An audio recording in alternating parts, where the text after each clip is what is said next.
Chapter 16. The Weight of Silence. You keep track of all my sorrows. You have collected all my tears in your bottle. You have recorded each one in your book. Psalm 56, verse 8. Ruthie hadn't spoken to James in days. Each morning she found herself watching, eyes scanning the paddocks beyond the window, hoping for a sign he might be headed her way.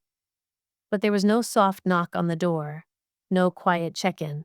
No shared coffee or small joke to fill the space between them. She'd see him sometimes, walking across the property, always brisk, always looking ahead like he was late for something. He didn't glance her way, didn't linger.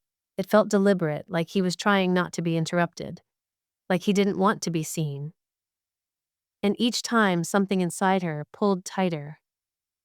Had she said something wrong? Was it what she shared on her birthday? Too much? Too soon? She replayed the night again and again in her mind, rewinding every word, dissecting every glance, trying to locate the moment it all went off course. Searching for the sentence that made him withdraw. Maybe her story, the weight of it, the mess, had tipped some invisible scale. Maybe James had finally decided she was too much, or not enough. She tried to remind herself she was used to this. Loneliness wasn't new. She'd survived years of it, worn it like a second skin. But this quiet, this silence, it felt different. It wasn't just the absence of sound. It was the presence of ache. It pooled in the corners of the room, pressed against her ribs, made her chest feel tight and her breath shallow. This kind of silence didn't just echo, it bruised. There was one brief flicker of something else. A moment she caught him near the barn, sleeves rolled, hammer in hand, sweat on his brow, focused, real. For a heartbeat, her hope lit like a match. If she could just get close enough, maybe he'd see her. Maybe she'd know that everything between them was still okay. She stepped toward him slowly, hesitant, but trying. But when he noticed her, he didn't smile. His shoulders tensed, his jaw clenched. Sorry, Ruthie. He said, not unkind, but not warm either. His voice was clipped, too careful. I'm just really busy at the moment. Do you mind if we catch up later? I just need space at the moment. He didn't wait for her to answer. Just turned away.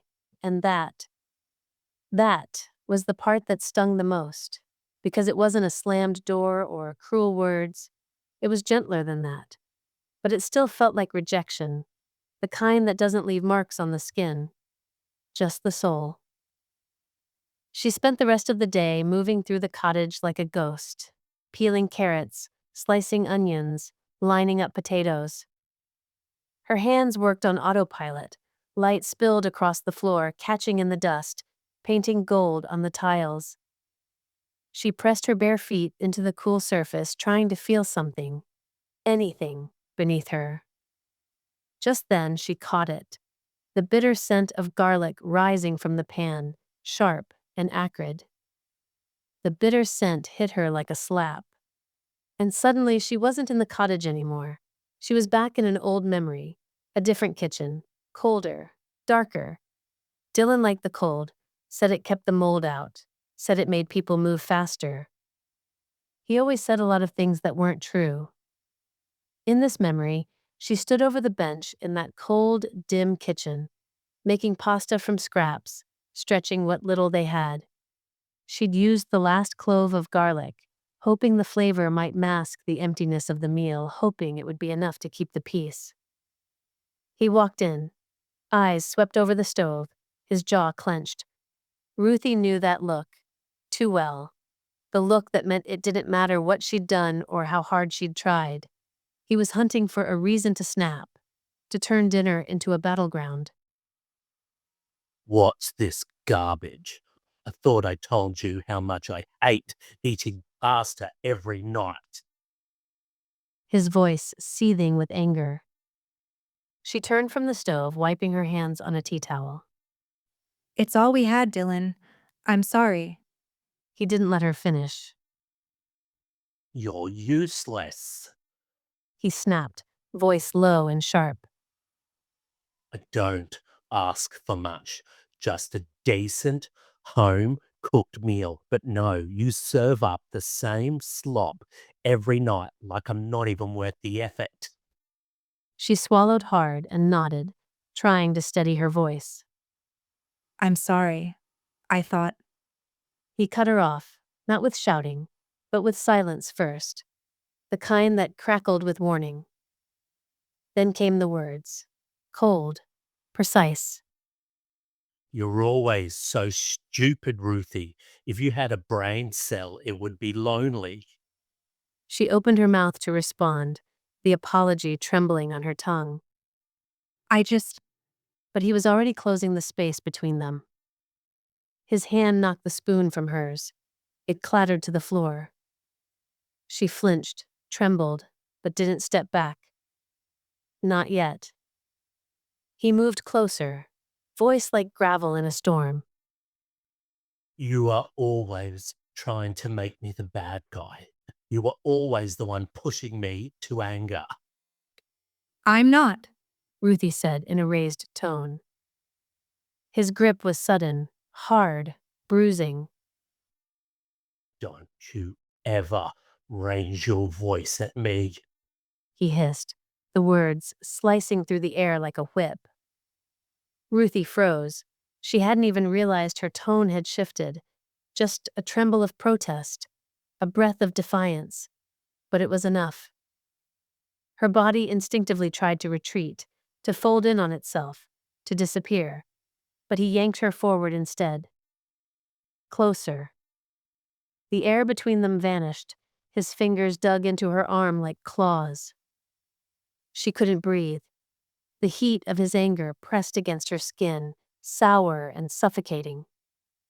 She turned her face slightly, not daring to meet his eyes. It only made it worse when she had. And then, he shoved her. Hard. Her back hit the edge of the hallway wall, not enough to break her, but enough to bruise, enough to remind her who held control. She caught herself against the corner of the doorframe, her shoulders screaming. The silence that followed roared louder than the impact. He didn't speak, didn't apologize. Just stood there, chest rising and falling too fast. Ruthie didn't cry, but just then, the knife slipped from her hand. The sharp clang of metal on tile snapped her back to the cottage, back to now. Her breath caught in her throat. She looked down. A thin line of red was already blooming across her palm. Just a small cut, but it was enough. Enough to break the memory's grip. Enough to remind her where she was. Enough to feel it all.